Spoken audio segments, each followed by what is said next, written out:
I'm waiting for the signal from David that we're ready to go. All right. Good evening, everyone, and thank you for being with us tonight at the Putnam Republican Club. We certainly appreciate having you all here. And we're going to start off our evening. You've got little programs on your table or on where you're sitting. There should be a few of them. So I would like to start with our prayer and our pledge. And so, Larry. Thank you. If y'all would rise, please, and bow your heads. Gracious Heavenly Father, we thank you for today, a day we've never experienced before in our life. Father, let us be an influence in someone's life today. Let us invest in their life, and let us be better mentors to them today. Father, we pray for our servicemen and women who are overseas fighting the good fight that we can stay free in this country. We thank you for our country and our leaders, Father, our president and vice president, all through the cabinet, Father, and our Congress and our Senate. Father, we thank you that men and women are called to be in public service by you, to do the things you want us to do. Father, we thank you for our great state, our governor, and our great leaders here, and our great county, Father, all the good leaders that are around. And Father, as we go into this meeting tonight, Father, we pray for Congressman Fine as he brings us a message tonight. Let it be directly from your throne room. Let it just flow into our hearts and change us to be better conservatives in this country.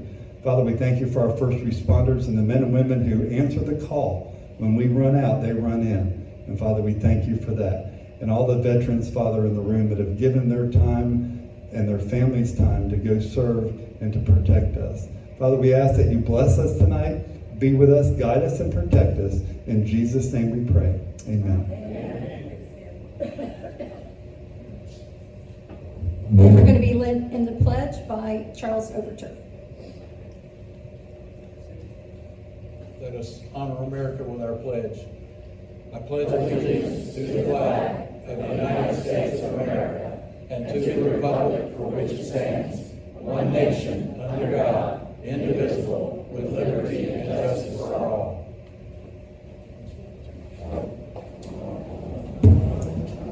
Thank you, everyone, for being here tonight. We have a full house. It's exciting.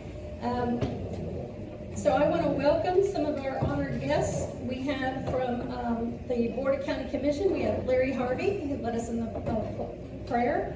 We have Walton Pellisier. Walton, where are you? Here. We have J.R. Newbold. Thanks, J.R. And Josh Alexander.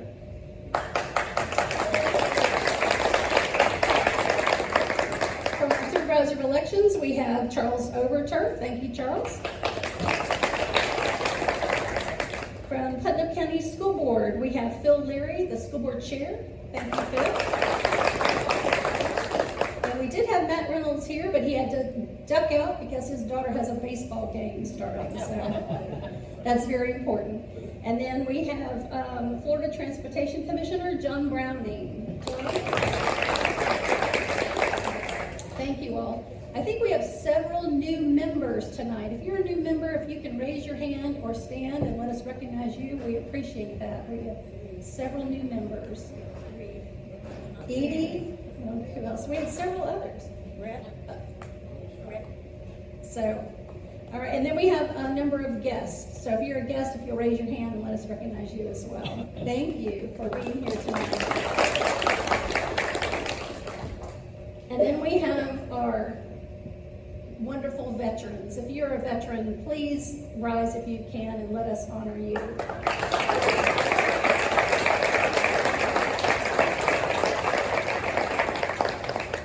Thank you so much. Well, we are going to get right to it tonight because it's going to be a big evening for us, and I know Congressman Fine has a busy schedule. We so appreciate him being here. Buddy, you want to come up and make some introductions?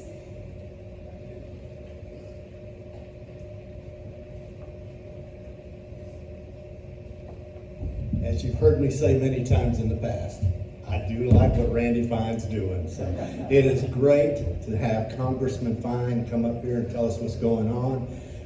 He will be probably standing around over there.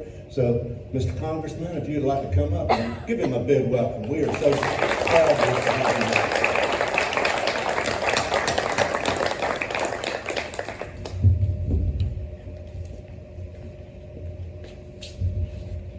Yeah, some of you in the back are kind of far, so I didn't think I needed to stand behind the pool tables for my protection. There aren't any Democrats here, so I'm not as worried. And Iran is hopefully not in the room.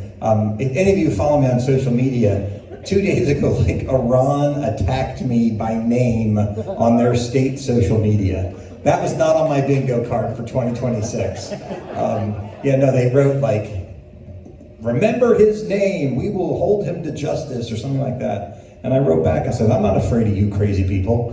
And you should remember my name when you heal before Donald Trump of the United States of America. So, you know, if you've learned anything about me, they throw it, I give it right back. So, but it's an honor to be here. I jotted down a few notes like 5 minutes ago. So what we're gonna do, I'm gonna talk for a little bit, give you an update on what's going on in DC from my perspective, and then I'll let you ask questions, what it is that you what you want to know. You may want to know different things than I was planning to tell you. A couple introductions first. I'm appreciative. I've got to be good tonight, otherwise he'll give me a really hard time in the car on the way home. I have my dad, Alan Fine, with me. And I have 3 members of my staff that are here in no particular order. Jason Fisher is standing over there. He didn't want to sit with the rest of the team. Jason's my chief of staff.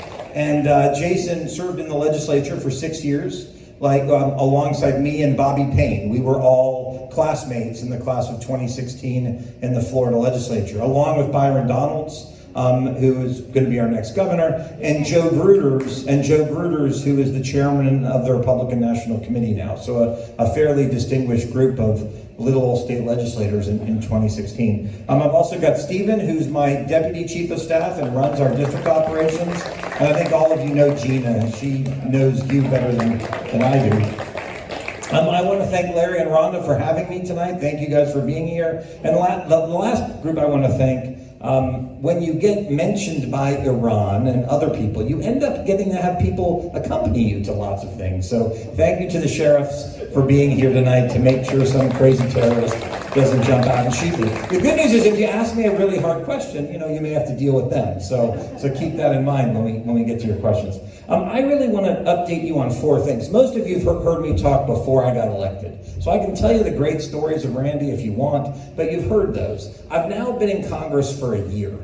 So I got elected April 1st last year, and thank you all for voting for me. It was a little stressful there for a bit. I got sworn in the next day, April 2nd. So it's been just about 1 year. And I'll tell you what I've learned. As bad as I thought it would be, it's like 100 times worse. We're really spoiled in Florida. We really are. Because we've had 30 years of consistent Republican governance. Overwhelming majorities in the Florida House, the Florida Senate. We've had 4 Republican governors in a row. And honestly, if I could fix America, I would have us create the Florida Army, and we would just take over the rest of the country and just make them do it the way we do it here, and everything would be fine. But then you go to Washington, and what I've learned there is really 2 things. Democrats are unified and ruthless in one goal, and that is destroying America. They care about, if you want to understand what Democrats care about, it's 3 things. They care about making Somali pirates rich, they care about protecting Muslim terrorists, and they care about getting as many illegal immigrants in our country as they can who can vote. Somali pirates, Muslim terrorists, and illegal immigrants. You know what they don't care about? Is America. And I hate that. I wish it wasn't true. It's very disturbing, to see people whose goal it is to destroy the country, who believe the country. A woman I sit with on the education committee just campaigned alongside of a guy named Hassan Piker. Some of you may have heard of a Muslim guy from Turkey who's in America, who said after 9/11, and says it repeatedly, that America deserved it. America deserved 9/11. And I have a colleague who I sit on a committee with who campaigned with that guy. And she's not unusual. So Democrats want to destroy the country. The problem is most Republicans just want to manage our decline. Let's not be impolite. Let's not be too aggressive. Let's take the higher road. They're trying to kill us. Let's be polite as we get killed. So Democrats want to destroy the country, Republicans just want to manage our decline. And it's very, very disconcerting. So, and honestly, the best way I could describe it is this. I met a constituent I hadn't met before in Marion County. It was Lake County, who I met a couple days ago. And he knew I was Jewish, and he said, I know your number one priority is Israel. It's not. I know why people would think it, but it's not. He goes, I know you're worried about protecting Israel. And I said, you know, the funny thing is, 50 years from now, I'm pretty sure Israel's going to exist. I'm not worried about Israel existing 50 years from now. Thank you for clapping, but I'm not worried. That doesn't keep me up at night.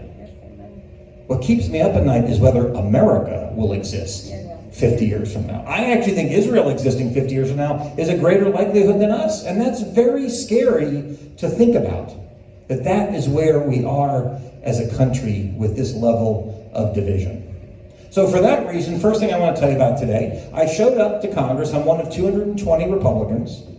And it turns out that people not only are part of the Republican conference, they sometimes join a caucus to get into a smaller group of people than just the overall Republicans. Because, you know, when I'm in that room with 220 Republicans, I get to sit with the people who think like we should give amnesty, which you've, I'm sure, heard a lot about in the last couple of days. We need to give dignity to illegal immigrants. They can have all the dignity they want at home. My view is I only care about dignity for Americans. I don't really care if illegal immigrants don't have dignity. They can get out and go home. But I have to sit with people who want amnesty. So I made the decision, we actually just announced it today, though I've been in it for a couple months, I made the decision to join the House Freedom Caucus. And so that is a group of conservatives who really are the ones that are going to try to hold the party accountable to make sure that we're doing the right thing. I'm one of only 2 Freedom Caucus members from Florida, myself and Byron Donalds. And when Byron becomes governor, unless somebody else decides to join, I will be the only member of the House Freedom Caucus from Florida. That's the first thing I wanted to sort of update you on. But then I wanted to talk about 3 issues, and then we'll get to your questions. The 3 biggest things that I think are on people's minds right now, the first is Iran. So obviously we're in the midst of this conflict. It's very disconcerting to people. It should be. Anytime we commit the use of the American military, it should be done with sober thought. People are have been justifiably worried. We don't want to get into another forever war. We voted for Donald Trump because we don't want forever wars. People worry about, ground troops. We're all traumatized by Afghanistan, particularly how Joe Biden left. So people are worried about it. And I wanted to sort of give you an update on how I think it's going. Now, I can't tell you everything I know. One of the cool things being Congress, I get this security clearance. So I can go look at the files about aliens and John F. Kennedy and all these other things. I can't tell you what's in them, but I can look at them. But I get more information about what's going on than the average person. And I will tell you that the conflict in Iran is very, very focused. And here was the issue.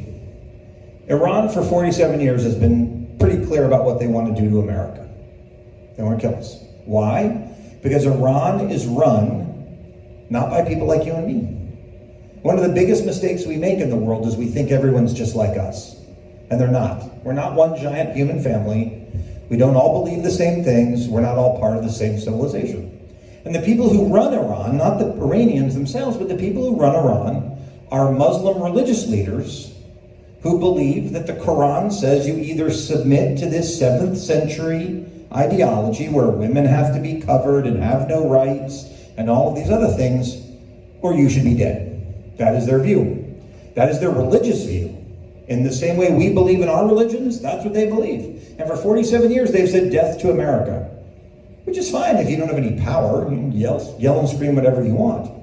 But they've committed to create a nuclear weapon, to be perhaps the 9th country in the world that has them. Well, a lot of countries have nuclear weapons, and we deal with it. But those countries don't have people in charge who believe in killing everyone who's not like them. And they've been very focused on creating a nuclear weapon and then doing a second thing, building a missile that could deliver that nuclear weapon to the United States. Now, why? It's interesting. I should have phrased it differently. They want to build a long-range nuclear weapon, long-range missile. They already have missiles that can reach Israel. They have already missiles that can reach everywhere in the Middle East. They already have missiles that can reach Europe. And we learned in the course of this conflict, they already have missiles that can go twice as far as we thought they could go. They want to build a missile that can go 10,000 miles. It's not to hit Canada or Brazil or Peru. It's to hit Miami or Jacksonville or Washington or New York City. And the president made the decision, we cannot have a group of people who have this crazy religious view to create a nuclear weapon and a delivery device to get that nuclear weapon to the United States. And Iran was getting very close to being in a position where we could do nothing about it. Their focus was to create a missile shield, to have so many short-range missiles and drones that you couldn't stop them because they could just destroy everyone. This is how North Korea, by the way, was able to create their nuclear weapon. They created a shield that they could destroy Seoul, South Korea, and so they couldn't do anything about it, and then North Korea got a nuclear weapon. So the president made a decision, we're at the point where we're not going to be able to stop this. And so he made a decision to go in and to try to do 4 things. It's very targeted. He wanted to get rid of their Navy. He has done that. They have no more Navy. He wanted to get rid of their Air Force. He has done that. They have no more Air Force. He wanted to destroy their missile shield. This is the missiles and the drones that could destroy the whole region, the protectorate of the nuclear program. And we have largely done that. They still have a few missiles, they still have a few drones, they still may be able to manufacture some, but the vast majority of it has been destroyed. The 4th goal is the one that still hasn't been done, which is to get them to agree that they will never have a nuclear weapon, to give us the nuclear material that they have, which is believed could create a few nuclear weapons, and then to give up the idea of a missile that could reach the United States. So we've had this conflict that's gone on for about a month. We have been incredibly effective in destroying their capabilities, and now we're at the point of trying to sit down and saying, I mean, if you read the president's tweet on Easter morning, it was a classic Trump. My favorite part is when he ended it, praise be to Allah, but it was a classic Trump tweet. Basically, he told them in his own way, you're either going to submit or you're going to die. That's what's going to happen. And they said, okay, let's talk. And that's going to happen right now. And hopefully that will get them to give it up. And what we've learned in Venezuela, which was also out to get us, although not motivated by a religion, that once we made some changes at the top, we could be friends. And that's what the president's trying to say to Iran. We can be friends. We don't have to, he's a guy, he can go like this, enemy to friend, if you make the right deal. He's the guy who wrote the book, The Art of the Deal. And that is what we're hoping for Iran. The last thing I would say about Iran is everyone's focused on the Strait of Hormuz. The Strait of Hormuz. The Strait of Hormuz doesn't actually matter to the United States of America. It doesn't matter at all. We don't get our oil through the Strait of Hormuz. America actually creates enough oil and natural gas for ourselves. We don't need anything coming from Iran. But other countries do. And Iran closed the Strait of Hormuz, which reduced their ability to get oil, which means they want ours, which has pushed prices up. And that has been stinky, because a lot of people are struggling to make ends meet. We live in an expensive world, thank you, Joe Biden. And higher gas prices are something people can see every time they fill up their cars. I do think that will change when this is all over. I think, frankly, oil prices will be lower than they were before. But I'd say to people, as much as it stinks having to spend an extra $20 or $30 or $40 filling up your car, a nuke in Jacksonville would be a lot worse. And that's what they want to do. So that's Iran, and I'm happy to talk more about it if people have questions. Second thing, to talk about domestic policy, my 2 priorities. I think the greatest threat facing the United States today is immigration. And I no longer say illegal immigration. I've actually come to realize the legal immigration was the great head fake of the Democratic Party. I'll explain what I mean in a minute. But immigration. I'll talk about illegal immigration. Obviously, tens of millions of people who do not respect our country. I would never expect to just go into another country, sneak in and say, hey, I'm one of you. But tens of millions of people came to our country illegally, think they ought to be able to stay, think they ought to be able to get all the free stuff they want, and now think we ought to change how we live to accommodate them. And the Democrats are single-mindedly focused on protecting these people. Why? Why? Because they'll vote. Because they'll vote. Democrats in this country can no longer win elections with Americans. It's a sad thing to say, it's true. Every state, almost every state that requires photo ID, Donald Trump won.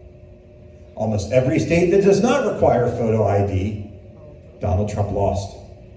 And so there is this incredible focus on getting illegal immigrants into our country, getting driver's licenses into their hands, and getting them to the polls. And I'll tell you a story from when I was in the legislature about this. It was even in Florida. We had this issue where I was told that people would somehow get driver's licenses, they'd get called for jury duty, and they would call and say, I can't come to jury duty because I'm not American. Now, being on jury duty can be a challenge, but I don't know that you'd want to say you're not an American to get out of it. And we said, okay, well, if you call and say you can't do jury duty because you're not American, we ought to be able to take you off the voter rolls. Democrats in Florida said, no, no, no, count every vote. I was like, well, how about count every legal vote? No, count every vote. They want everybody to come. And so I have been very, very focused on this issue.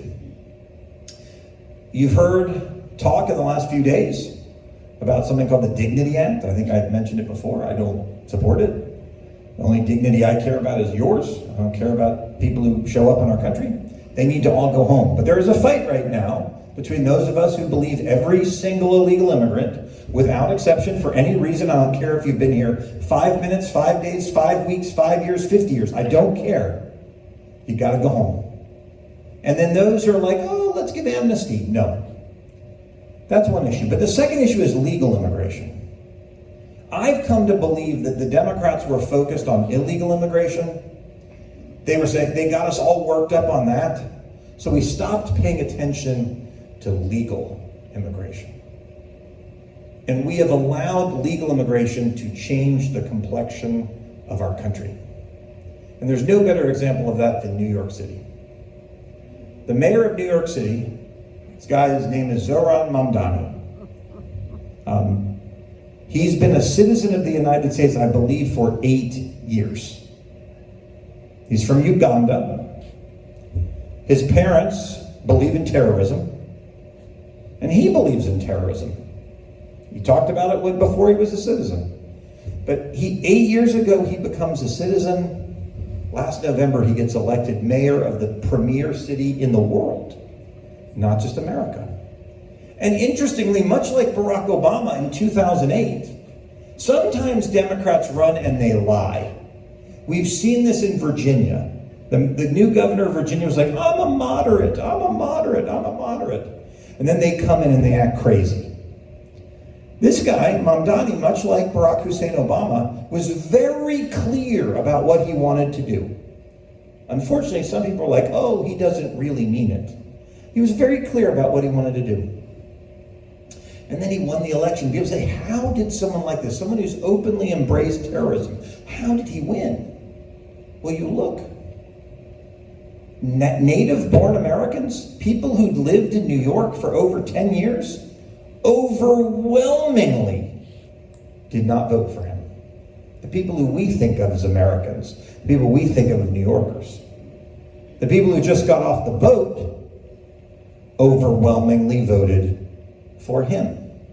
And that's a failure of our system. If you think about immigration, the people who are coming to America, that we're letting into our country, that we're saying join us as citizens, They should share the values of the people who are already here. So if 60% of us are conservative, 60% of them should be conservative. But if the group of people that we're letting in are fundamentally different, have fundamentally different beliefs than the people who are here, that is not immigration, that is invasion. And that is what we have seen in New York. So I have tried to address this by stopping part of it. First, I think we need to stop all immigration until we solve this problem. The problem is so out of hand, we just need to slam the door shut until we sort it all out. Thank you. But it's one thing, if someone wants to come to America for freedom and opportunity, we can have that debate. So let's think about, why do immigrants come to America? Come for 3 reasons I've come up with, okay? They're criminals. Everyone, I used to say everyone wants them to be sent home, but in my year in Congress, I've concluded there is no illegal immigrant so bad that a Democrat wants to deport them. So everyone should want to send criminals home. The second group is I just want a job and freedom and opportunity for my family and everything else. Okay, well, those we can have a discussion about. You want to come to America for freedom and opportunity? There are worse things. But then there's the third group. They're not criminals. They're not coming for freedom and opportunity. They're coming for free stuff. Because it turns out you can live a pretty good life on the immigrant train, particularly in some of these states. You can get free housing, free health care, free education, cash money, food stamps. You can live better than many people in this room may live. And my view is, if you want to come here for freedom and opportunity, that's a discussion we can have. But if you want to come here for free stuff, you need to stay at home. Amen. So I have filed a bill that would not just eliminate all forms of welfare for illegal immigrants. It would end all forms of welfare for all immigrants. Saying, you want to come here? Okay, but don't expect a handout from the American people. If you want free stuff, stay at home. So immigration is a critical issue. And we're fighting over this. The government has been shut down 3 times in the time I've been in Congress. The first one was long, second one was a couple days, and we're still in the 3rd shutdown right now of the Department of Homeland Security. Because Democrats are so determined to stop deportations. They want infinity immigration, because they'll vote for them. Which brings me to the 3rd issue that I wanted to talk about. Then I'll get to your questions. This is where you really get disappointed in how Congress works. So in Florida, we have to show a photo ID to vote. I don't think anybody thinks it's that big of a deal. In Florida, we got to prove that we're citizens when we sign up to vote. We said, let's do that for everybody. And you would have thought actually they call it Jim Crow. We have pushed something called the Save America Act to save America, to restore confidence in American elections. And it has been incredibly frustrating. Because there, we're not just fighting with Democrats. There, we're fighting with Republicans. So we've passed a version of the Save America Act multiple times through the House. And then it goes to the Senate, and it just sits there and dies. Now, I'm not in the Senate. I don't know how it works. I was a Florida State Senator for 3 minutes, so I didn't really learn how it works when I was there. That was before I ended up running for Congress. But we have got to pass this to secure our elections, because we have the right, and the Democrats make the most ridiculous arguments. It was great. One of them had a town hall. They had a minority town hall. And they said, it's racist to make you have to show a photo ID in order to vote. How many of you don't have a photo ID? And not one person raised their hand. Because everybody has a photo ID. And by the way, making the statement that it's harder for black people or women to get a photo ID than it is for white people is the most racist thing I've ever heard in my entire life. They're not smart enough to get a driver's license? Are you kidding me? That should be hard for an illegal. But what we've seen is this fundamental, and this is why I tell you I worry about the future. Because the other side wants an open border, infinity immigration, give them anything they want, and let them vote. So it's a scary time. The only thing that's saving us right now is that President Trump is our president. That's it. Only thing saving us. Thank God for him. But that's at risk. So I'm here, it's April, early April. In November, we are going to have the midterm elections. And they are going to be a knockdown, drag-out fight. And let me tell you what will happen. There's two outcomes that are going to happen. Outcome number one for the House. Outcome number one is we keep the majority. And it will still be hard to pass good things. If we could have a slightly bigger majority, right now we have it's tied. I think we're 219 to 214. And remember, the Democrats won't vote for anything that's good. So it means we have to get unanimity of Republicans, including the people who want amnesty. We have to get unanimity of Republicans to do anything. But at least we're trying.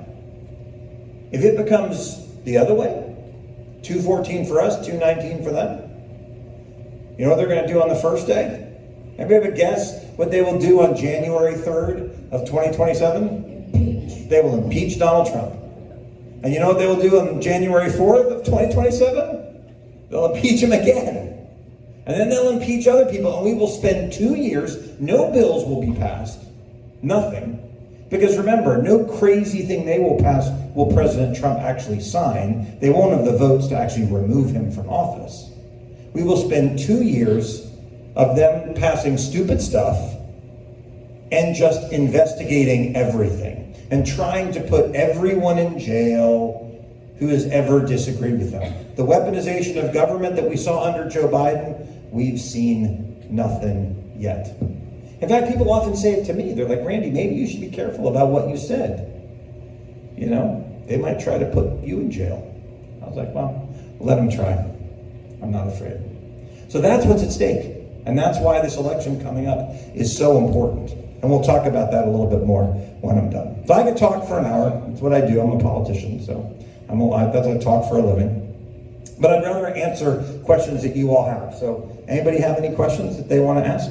And make them hard, if you don't mind. But I don't let my team, I do these media interviews that some of you, anybody ever see me on, did I do something? Anybody see me on TV? It sounded like a bomb was going to go off. Anybody ever see me on TV? I'm just sort of curious if any of the appearances we do ever get seen. All right, well, good. Some of them do.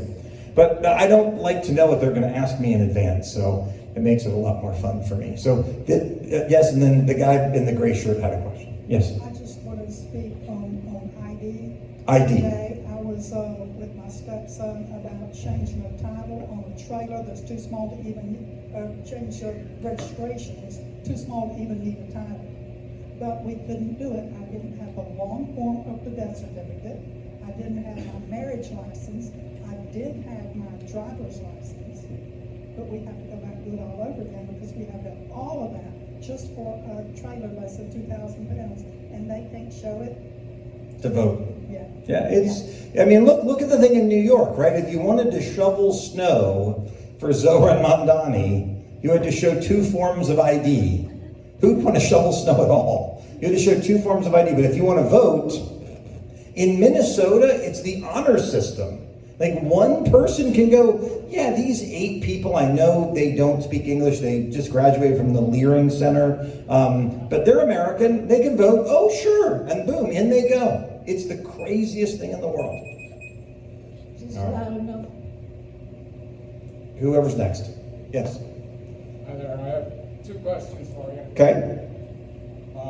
First one, I did a career in immigration, and the concept of a green card is alien lawfully admitted for permanent residence. Came across a lot of them. There's nothing that requires them to become citizens. A lot of them with 50 years doing the American dream thing. And to have them say no benefits for any of them seems disingenuous at best. Okay. Second, and more importantly, really more importantly, I've kept track of the H agriculture program. It's all of the peaches in South Carolina are harvested, the apples in Michigan. It's a program that works, and if you haven't chased down Ted Yoho, he was ahead of you in line. He is the only politician that I've ever spoken with that has a half a clue on immigration legislation and agriculture in particular. Okay, so there are two questions there. One was I don't know that he agreed with my idea that immigrants should not get welfare. I'll tell you why, and then we'll talk about the farmer visa. I believe last year we spent $2 trillion that we don't have as a country. I think we're at like $40 trillion borrowed from our children. So when we're giving a non-American a dollar, it is a lie for me to say it is your taxes that gave them that dollar. That is untrue. It is not your taxes that gave them that dollar. We borrowed that money from our children and our grandchildren and our great-grandchildren to give them that dollar. Now, I talked about my concern about the country surviving. And that is why I worry about it surviving, is because you can't borrow trillions of dollars a year that you don't have. You can't borrow trillions of dollars a year that you don't have forever. And there are only three ways.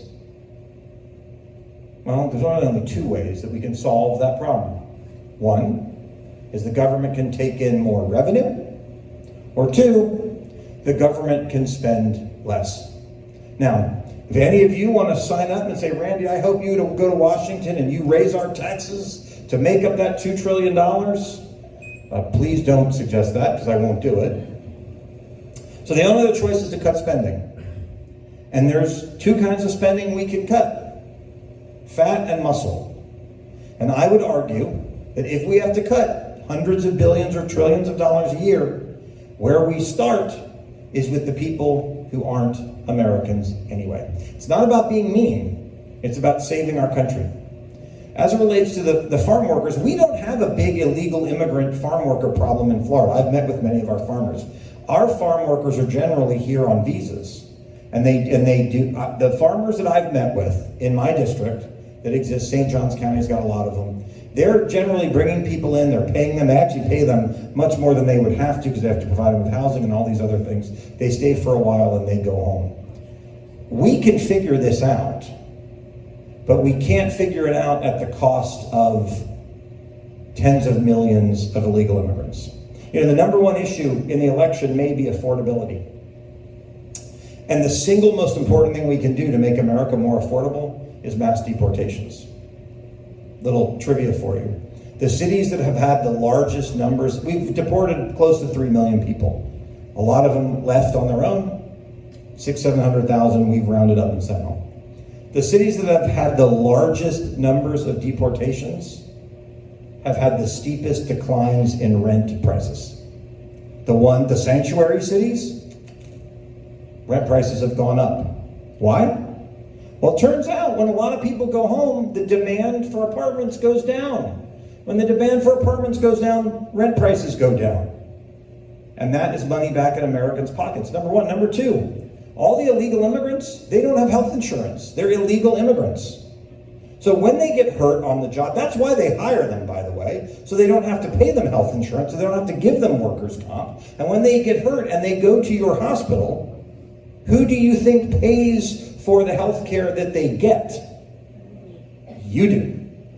And they're not going to a primary care physician to get their health care. They're going to the ER. And by the way, when you go and you have to wait, guess who you're waiting behind? Number one driver of health care costs, illegal immigrants. Number three, I did a lot in education in Florida, where we've been hardcore on this more than almost any other state. But when you send an illegal immigrant child to school in Putnam County, do you know how much you pay for that illegal immigrant child to go to school? More than $1,000 every month per illegal immigrant child. It's $10,000 per year per student. That's at the low end. And by the way, if you don't speak English, do you think it's more or less expensive to educate them? More. We've seen in school districts where they were worried about ICE, massive declines in attendance. One of the things I support in a bill we're going to bring forward is to say, if you want to go to school and you want $1,000 a month from you and $1,000 a month from you and $1,000 a month from you, you've got to prove that you're here legally.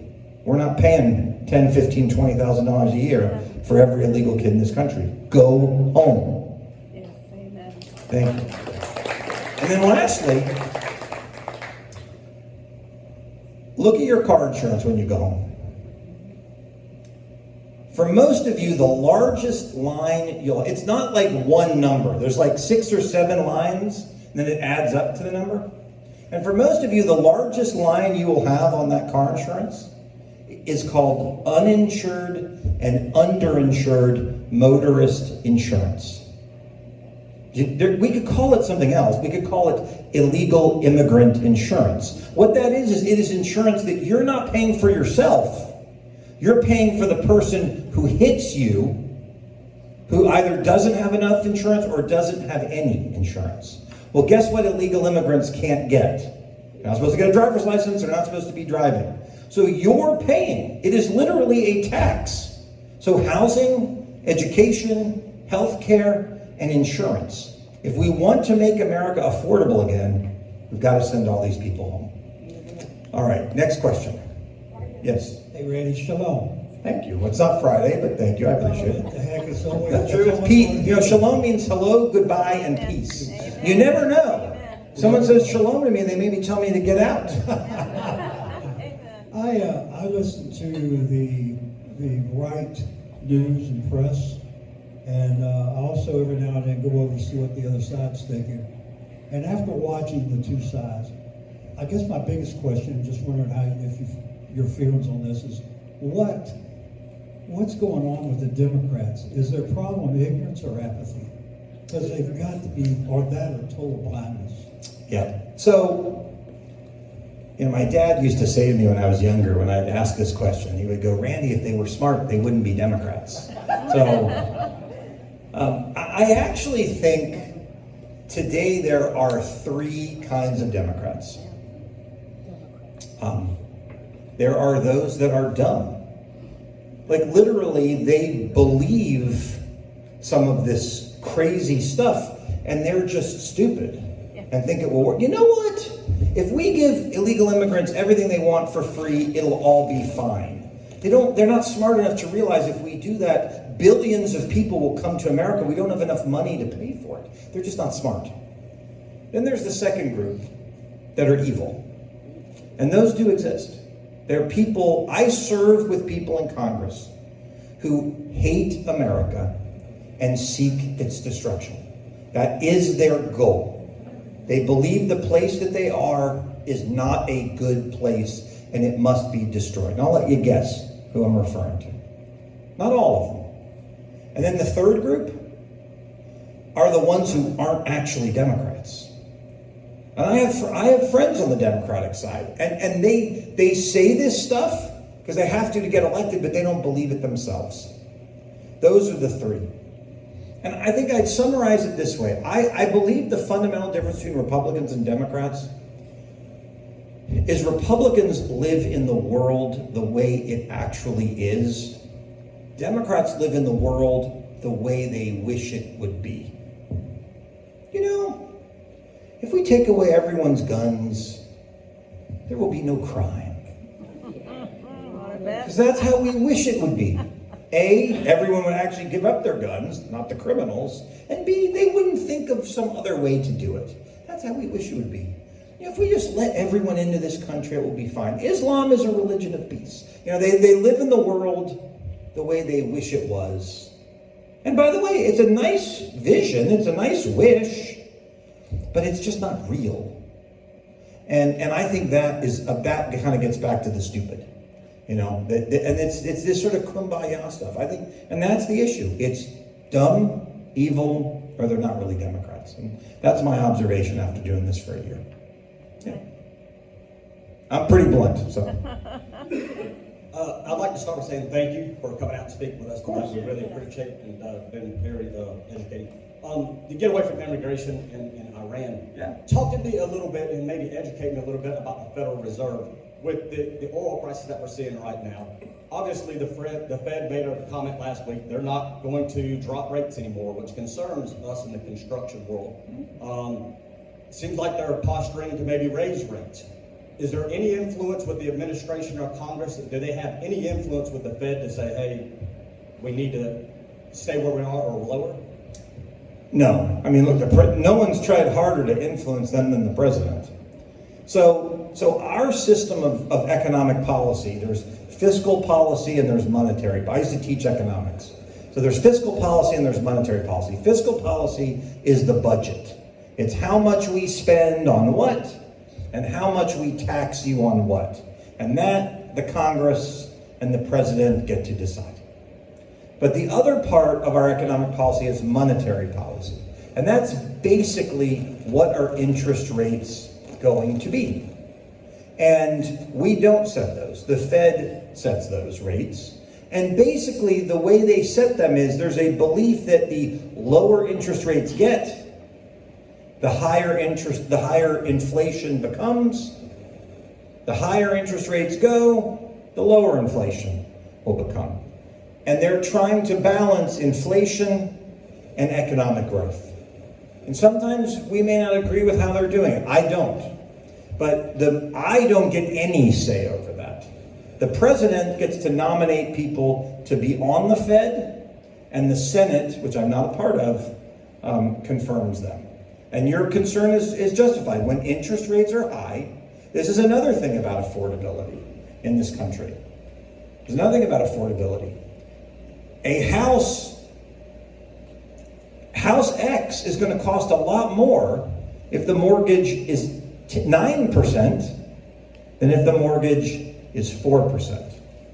A lot of investments that you might make might not make sense if you have to borrow money at 9% versus 4%.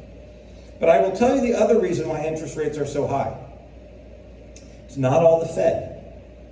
And this is the frustration I have when I talk about Democrats trying to destroy the country, Republicans managing its decline. That's why I have this view about illegals, or any immigrants getting free stuff. When the federal government has to borrow $40 trillion, and that's considered risk-free, that's going to be the lowest price borrowing that's out there. But nonetheless, the more the government needs to borrow, think about your own life, right? The more you want to borrow, the more you're going to have to pay for it.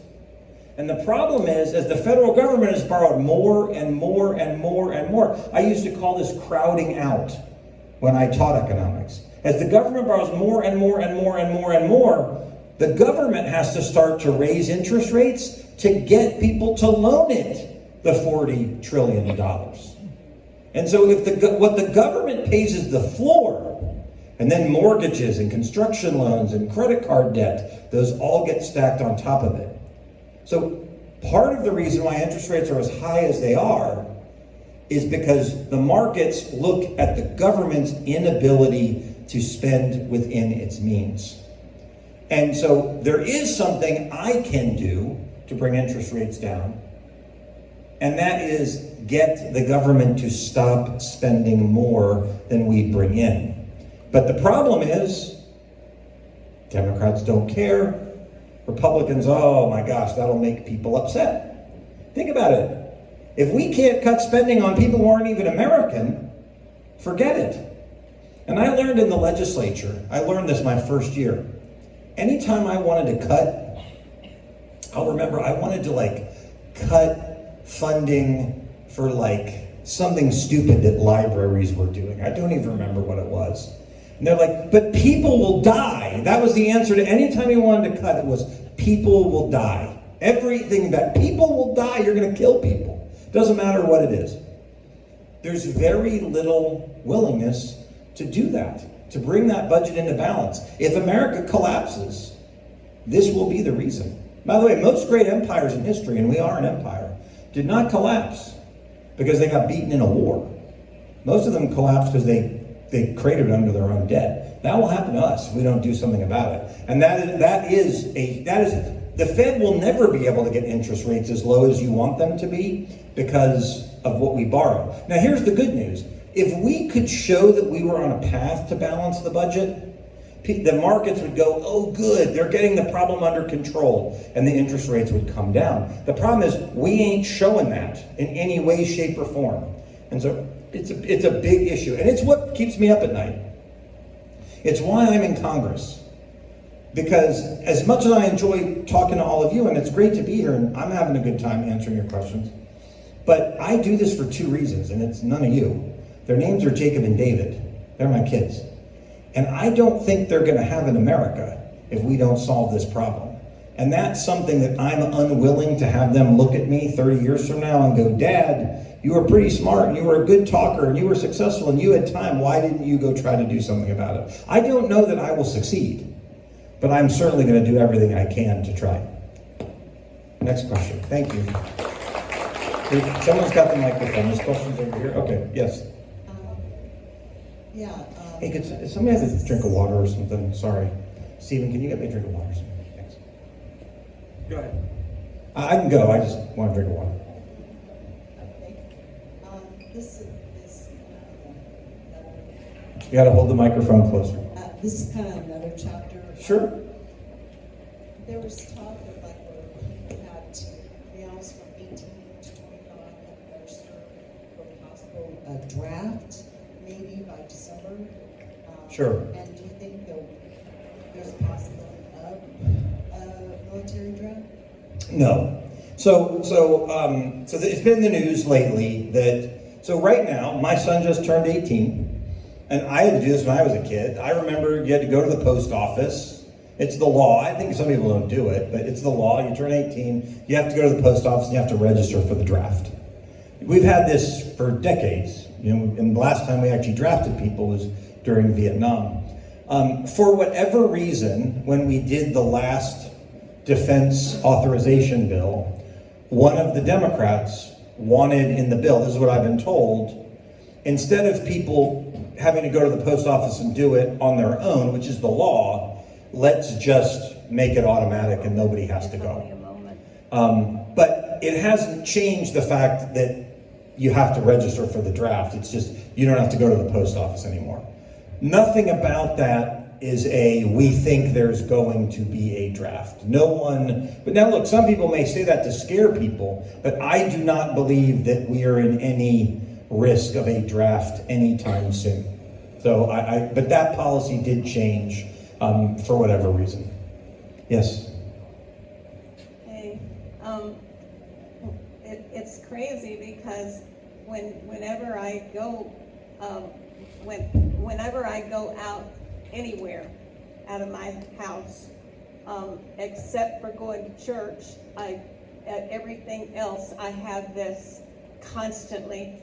Everybody looks at me and says, some of them smile and, like that, and others are just looking at me, and yet there are so many people that will come over and say, I really enjoy that. Wow. There are people that are really wanting to do the same thing that I'm not worried about. I go, so I try to get everybody that I hear and that I see and that I know. I don't care about whether they know me or not, but I try to tell everybody that I can see and hear. I make sure that I can get somebody that will let people know the right place to go. Right? Good, and her hat says Trump on it, so for those of you who can't see it. Look, I think a lot of people do support the president. I think some people support the president and for whatever reason are afraid to say they support the president. And then there's a lot of people who hate him. I think it's irrational. They call it Trump derangement syndrome. But there are people who don't like him. Some people don't like him because they don't like tweets like the ones that he sent out on Easter. They don't like it.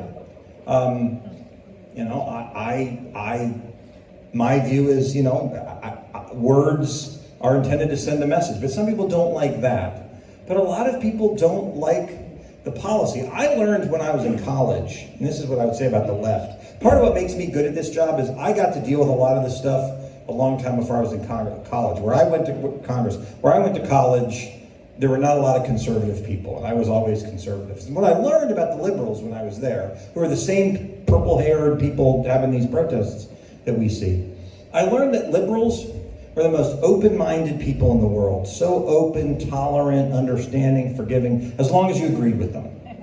Incredibly tolerant. But the minute you didn't, you're this, and you're that, and you're this.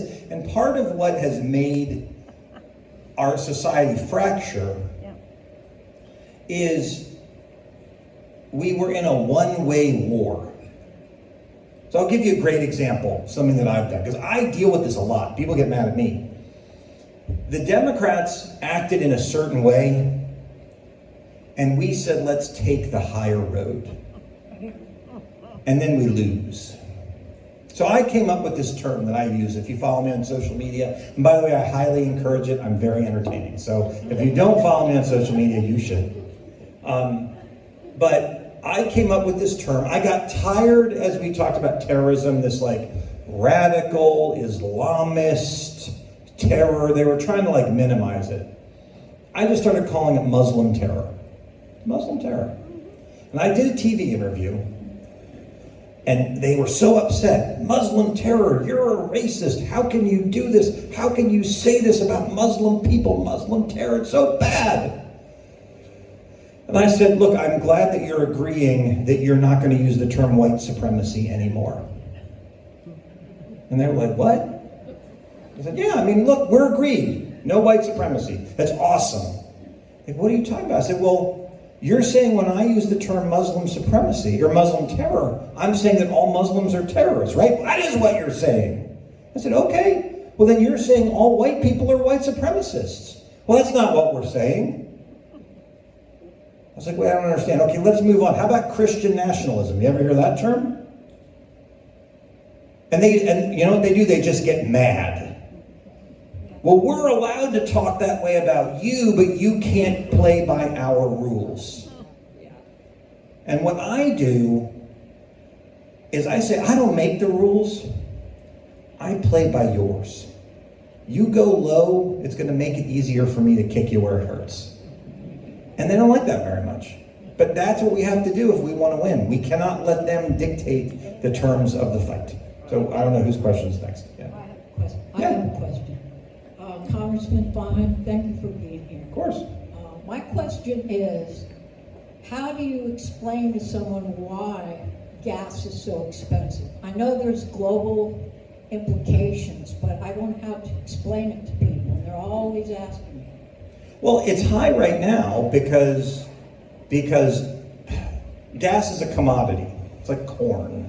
It really doesn't matter where it comes from, whether it comes from Iran or Texas. Gas is gas. And when you restrict the supply of something we need, prices are going to go up. And so when people are worried that the gas that we get out of the Persian Gulf we can't get, that's going to raise prices. So gas prices have gone up. It's true. But interestingly, the minute the ceasefire was announced, oil prices went down. CNN was putting on their website, here's how much gas costs. They had like a little thing in the corner. Oh, Trump is so terrible. Gas is so high. And literally within hours of the ceasefire happening and the oil prices came down, they took it off the website. They took it off their screen. No. So part of it is high. Part of it is the media is telling us we should be upset about it. And here's a great example. Egg prices are down 97% from when Donald Trump took over as president. 97%. I'm going to eat more, I guess. But you don't see them talking about that. So the media does want to focus on the negative. Think about it. Just a few days ago, there was a miracle on Easter when they rescued that weapons officer. It was a miracle. It's unbelievable. But did the media want to talk about that? No. They wanted to talk about Donald Trump using the F word in a tweet. That's what they want. Because they don't want to talk about anything that is good. The biggest bias in the media is not what they say, it's what they don't. That's where it's what you choose to talk about is the biggest bias in the media. And so, that's oil prices are high because supply of oil went down. That is the reason. All right, my chief of staff, I heard him put up one finger. So that means either he has a question or he's saying I have time for one more. All right, yes ma'am. Hi, it's just a very quick question. Okay, then I'll take 2 questions. What is the status of the bill in the House and Senate related to the biological reality of males and females? Well, honestly, I don't know. I don't know about any bill that deals with basically saying men are men and women are women. The closest thing I know to that is a bill that would say you can't cut the body parts off of children. By the way, one of my greatest achievements in my time in the Florida legislature, I said I wasn't going to tell the stories of Randy, but I was in the Florida House for 8 years, and the person who sponsored and passed the bill to say you could not mutilate kids anymore, you couldn't give them drugs, it was sterilize them, it was my bill. I was the one who passed it. And so it's one of my biggest achievements. I got assaulted 3 times. 3 times, the best part of it was someone threw their underwear at me. I don't think they were worn, I kept them. But yeah, they threw their underwear at me. And I liked it because I told my colleagues, I said, look, you've always said I'm a rock star. Now people are throwing their underwear at me. It really is true.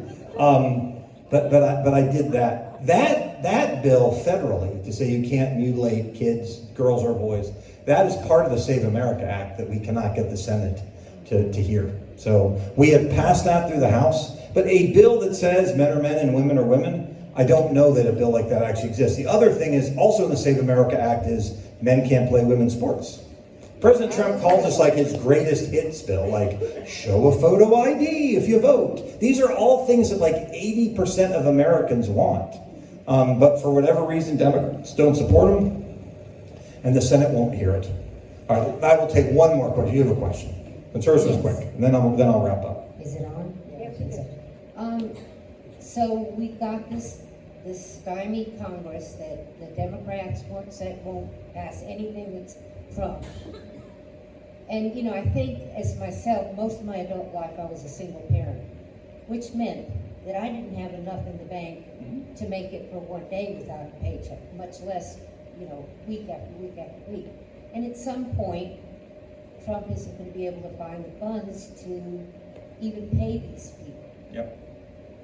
So my question is there anything in our Constitution or amendments or laws at some point, whether it's the President or the Supreme Court or whatever, after all of the TSA people have had to leave their jobs and our planes can't take off,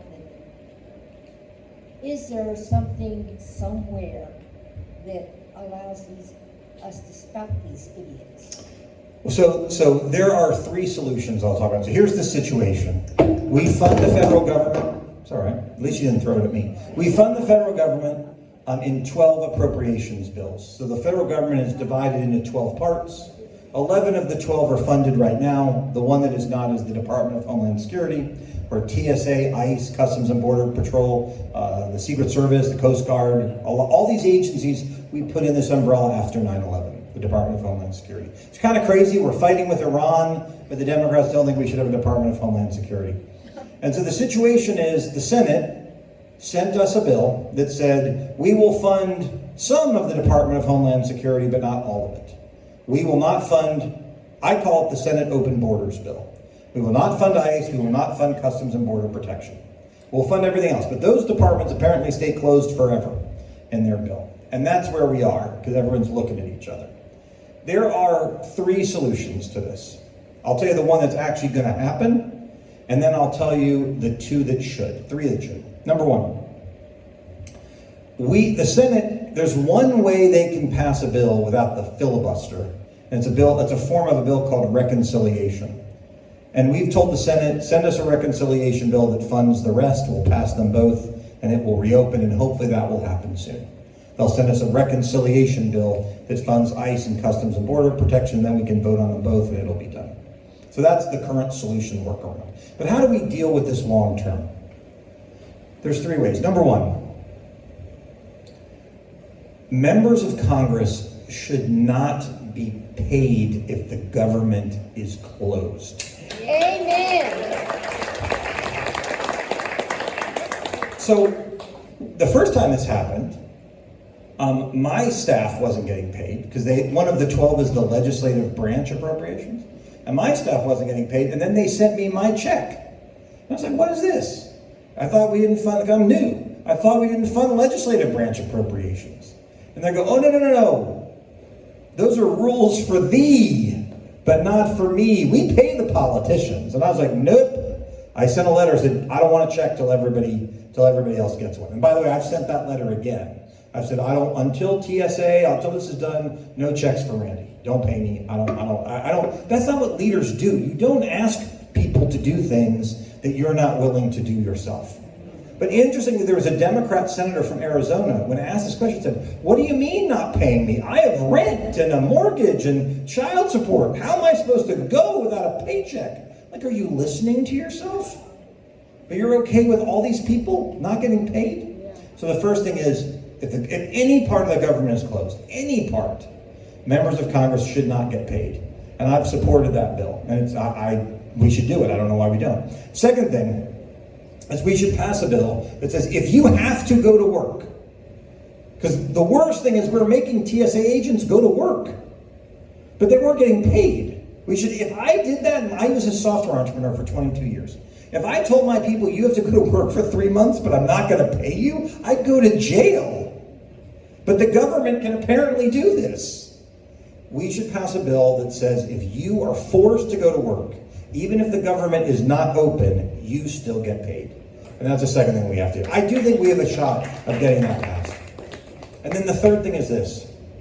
The Senate has to get rid of the filibuster, especially for must-pass budget bills.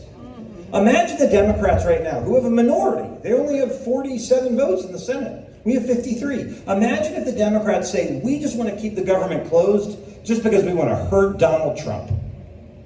With the filibuster, they've given them that power. The losers should not have the ability to shut down the government for any reason. It's one thing on the Save America Act, right? Well, we want people to have voter ID. They don't. If we can't get 60 votes, okay, elections continue the way they always have. I don't like it, but they continue. But if you don't have it for a must-pass bill, they can just keep the government closed. That's not democracy. That's tyranny of the minority. And that is not what the framers intended. I have news for you. I used to read the Constitution and the Declaration of Independence when I was a kid. The word filibuster ain't in either of them. This is an invention of the last few decades, and it needs to go away. We do those 3 things, and we can solve this problem. So let me wrap up. Thank you. Let me wrap up by saying this. I appreciate all of you. I appreciate all of you coming out. I appreciate you giving me the opportunity to come and talk to you today. This is my favorite part of the job, is coming and talking to people and answering their questions. But I appreciate what you did to help me get elected last April. We had that crazy election with the crazy guy who I ran against. I don't think I'll experience that again. But we are going to have an election in August 18th. There will be a primary election. Hopefully I'll still represent all of you, because we haven't even done redistricting yet. So I hope to. The Florida legislature will do that. Hopefully I'll still represent all of you. And if another Republican decides to run against me, hopefully you'll support me on August 18th. And then I would expect a Democrat will decide to sign up for a punishment to go against me. They're not, and so I'll have to do that on November the 5th. Same day we'll elect our new governor and Ashley Moody and everybody else. So thank you for supporting me, but we are going to be in a fight. Not so much me, but our country. And make no mistake, again, my fears for our future are real. The way that we will survive as a country and give it to our kids and our grandkids is if we all get out and work really, really hard. Because what I will tell you is this: elections are not won by who is more convincing. which is very disappointing for me because I think I'm pretty convincing. Elections are won by who shows up to vote.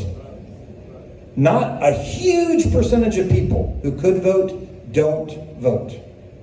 My election, I won my election by 14 points, my special election. Trump won the district by 30 points. 14 is still pretty good. We didn't go from 30 to 14 because people who voted Republican in November changed their mind by April. That didn't happen at all.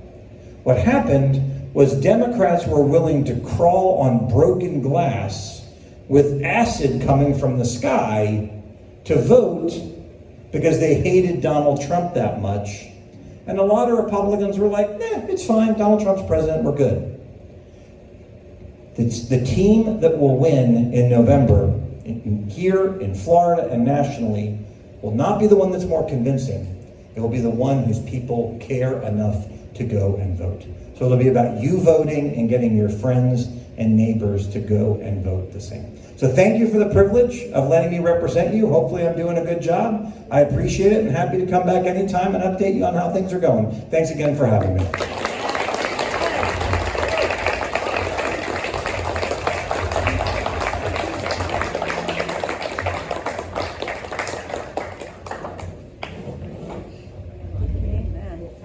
Amazing. Thank you so very much. Safe travels back home. Thank you. Thank you.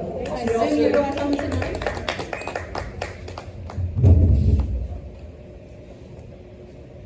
We'll have the exodus of the green. So thank you to our law enforcement for being here this evening as well.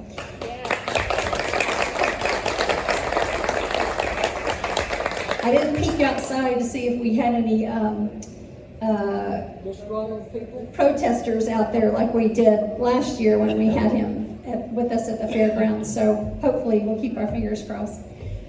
So let's take just a few minutes. Buddy, you want to come up here and talk about next month's guest speaker? It's going to be a very exciting evening, and Buddy will sort of give you the rundown. Of course, we have to do this quickly. Next month, we're going to have Scott Legacy, Jr., actually he's Junior, who is setting up the, I don't know if they call it a sports complex, but it's going to be a great thing for Putnam County, but he's going to explain it all. But if you haven't stayed up with it, it's going to be down by the airport. And it's going to bring in a lot of the drivers. It's going to bring in a lot of publicity for Putnam County, but it's also going to be training law enforcement throughout the country of how to do pit maneuvers and different other ways that they'd have to drive these cars. So I'm looking forward to seeing Mr. Scotty. He's going to be great. All right, thank you.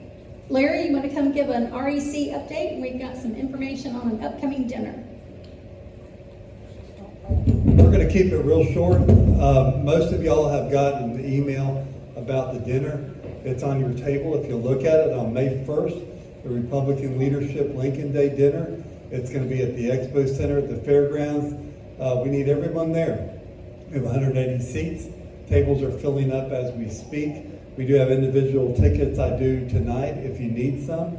But please, this is where the REC is going to raise money to help advance the cause of the Republican values in the county. And we need to be about doing that.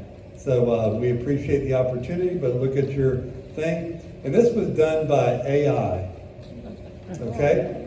There was a flyer that was professionally done. If you look at the picture, that's not me, but AI thought it was me, okay? That's how incredible AI is going to be in the future. But truly, avail yourself. We're gonna have a great dinner that night. Gonna hear some great speakers, and the RPOF chairman, Evan Power and Bill Hemlick will be there, and another gentleman from the RPOF will be there also. So just please, this is our annual fundraiser, and we need to do this, so please come out and be a part of that. We look forward to that. We got many more things coming in the future, and thank y'all for having us tonight. Thank you, Rhonda. Thank you. So we have a couple of events coming up besides the May 1st dinner at the fairgrounds. We have the Bostwick Blueberry Festival. If anyone's interested, that's April 25th. If anybody's interested in helping, please see Barb Altman. Barb, raise your hand. So Barb is coordinating that.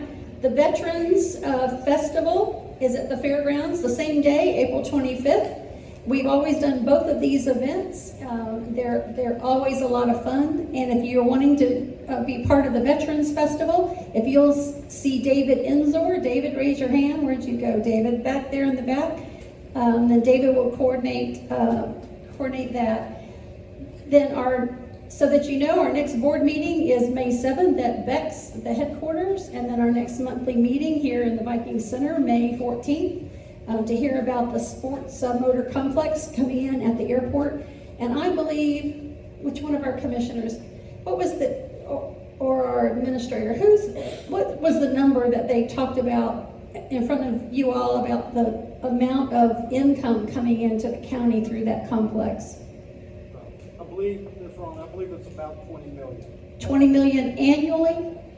Or 20 million total? 20 million total for the construction and everything that's going on, and then all the recurring revenue for the folks that will be coming in, staying, buying food, buying gas, and things of that nature. Thank you, sir. I appreciate that. So it's going to be a great, go ahead. But the biggest thing is it's about a 400 to 500 acre project, which is going to be really important for us keeping our rural identity in Putnam County.